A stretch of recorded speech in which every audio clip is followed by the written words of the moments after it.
Imagine Warsaw, 1942. Before the war, it had been known as the Paris of the North. Now, under the shadow of the occupation, it's been bled dry of all color.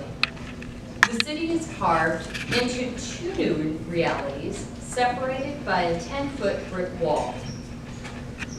On one side, the Polish citizens are under a reign of terror, where the slightest amount of self-thinking can end up in execution.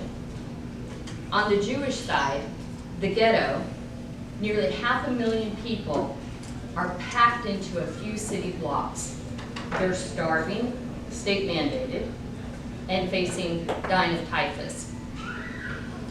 The official food ration for a Jewish person was a staggering 180 calories a day. Friends, that is half of a bagel per person to get you through 24 hours. The Nazi regime was brilliant at weaponizing false passive hope. They told the Jewish families that they were being resettled for work.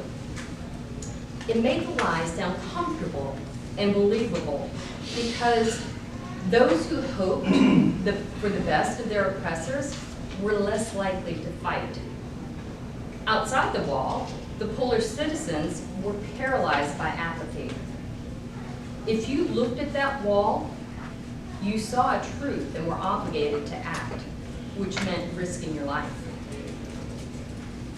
The consensus thinking that was the collective of 1942 was a collective of looking away. But a young Polish woman named Irina Sendler and her network had another thought. They refused to believe this comfortable lie. She used her permit as a health inspector to walk through the ghetto. And she decided to look beyond. Where others saw a wall of separation, she saw it as a conduit to rescue people.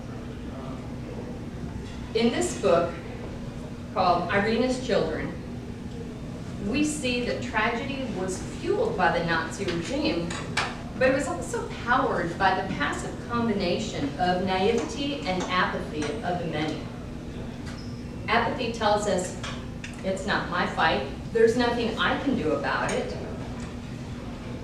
When we outsource our thinking, though, we stop being individuals and we become mere proxies to the crowd. We stop the jagged edges of our own integrity and we just become one of the many. I found recently how easy it is to be pulled into a comfortable, believable lie, and it doesn't have the ramifications of the Nazi regime. But Dave was sent a video from a friend, and it was by Charlie Munger, the financial expert. It said, "Stop saving at 65, start spending." It sounded reasonable, looked believable, everything checked all the boxes. Something didn't ring true. Dave wanted to kind of go for that confirmation bias and send it to his friends, but something pulled at me. And I looked deeper and found two identical videos. And one of them said to save money, continue saving, and the other was the one we saw that said spend. And I scrolled down to the bottom, and in very little words, at the bottom that said to spend, said AI generated for entertainment purposes only. It was a deep fake. We were seconds to becoming a conduit to a lie and continuing this. Our modern walls are not built of brick. They're built of algorithms and proxies that is designed to trigger our emotions. They're designed for us to stop critical thinking and using our God-given minds. Critical thinking is not a luxury. It's a responsibility, and it's an important discipline. I'd like to ask yourself, if my opinion never makes me uncomfortable and second guess myself, or if I never challenge the status quo of my inner circle, am I really thinking, or am I merely mirroring? When something doesn't feel right, when something doesn't just add up, we have a brief golden window in which to act. It's okay to speak like we know what we're talking about, but listen like we believe we're wrong.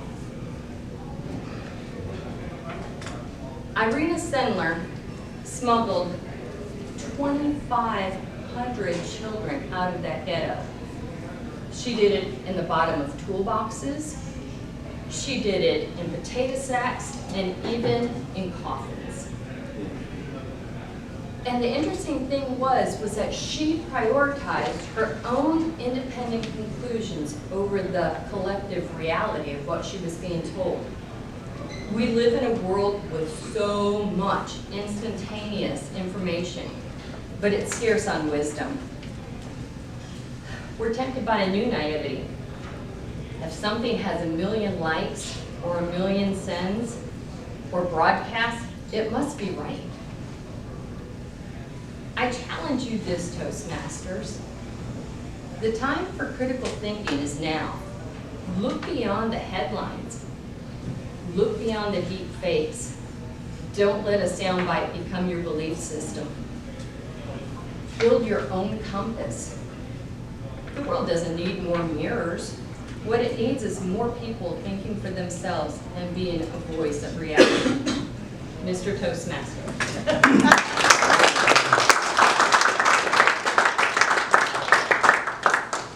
Thank you.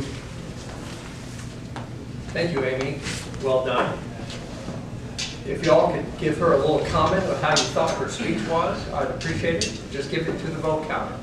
Our next speaker is one of our newer Toastmasters, but she is experienced. Faye is speaking from her title of her speech is going to be, I Will Survive.